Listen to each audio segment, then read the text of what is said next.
place for us to walk around in your own home, walk freely on the streets. We sing our union, or even it makes us feel proud. The song gives us hope. And then we grieve for those who were taken away. Our mothers. Those who were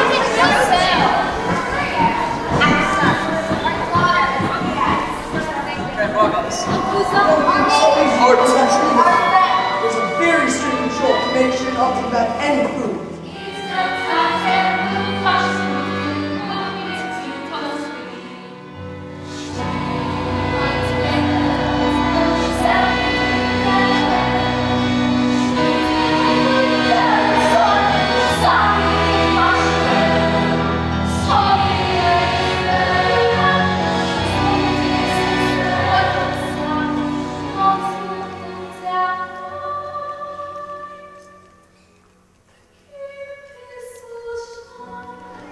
I was very moved by the play, touched by the play, impressed by the play.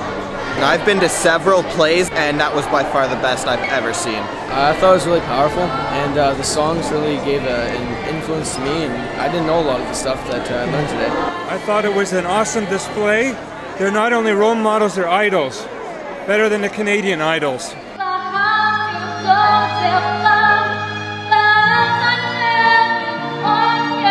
And these kids are ambassadors. They're ambassadors to everybody, and I would like to see them perform this in the United Nations in New York and in other places where it will be seen by a wider population.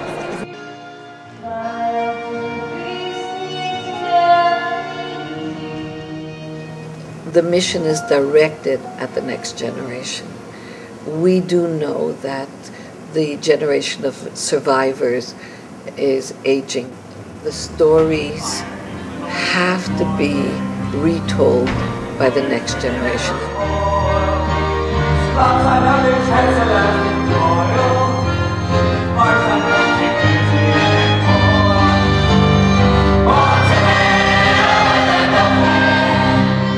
It means a lot to me because my grandparents were survivors of the Holocaust, and just like trying to know what it's like, trying to feel what they felt.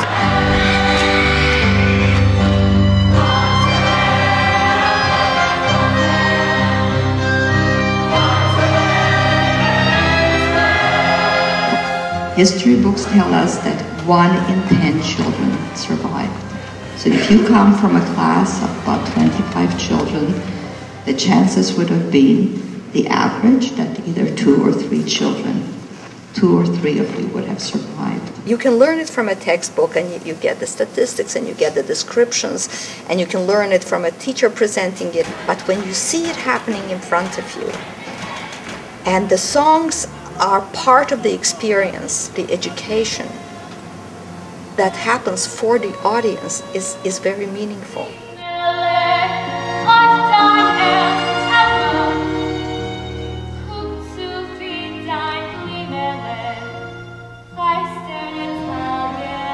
You could bring like a 40, 50-year-old Holocaust expert to a school, but the kids are just going to see him as a teacher, and kids don't listen to teachers. That's just the way it works. So if we're kids, if it's coming from people their age, people from their same sort of social circles, like who think the same way they think, if kids see these kids and say, hey, this can actually mean a lot to kids our age, they're going to realize that it's something that they should look into and something they should become educated about. You have a bunch of shoes piled on the stage right there. What are they there for? So what the Nazis did before we were killed is they took all of our clothing, they stripped us of everything, they shaved our heads, they took our glasses, our jewelry, all our clothing, and they put them in piles for them to keep because they were very efficient. They wanted to use everything and take everything for themselves. So this pile is signifying what we lost, what was taken from us. You know, the Holocaust is just the example of the message that we're trying to say to the audience, and that is that, you know, we're standing up against discrimination, and if everyone here could explain that to your children and explain that to your friends, and you know, it's discrimination of all types, and if everyone can stand up against that, then we can really we can accomplish the task that we're trying to set out to do.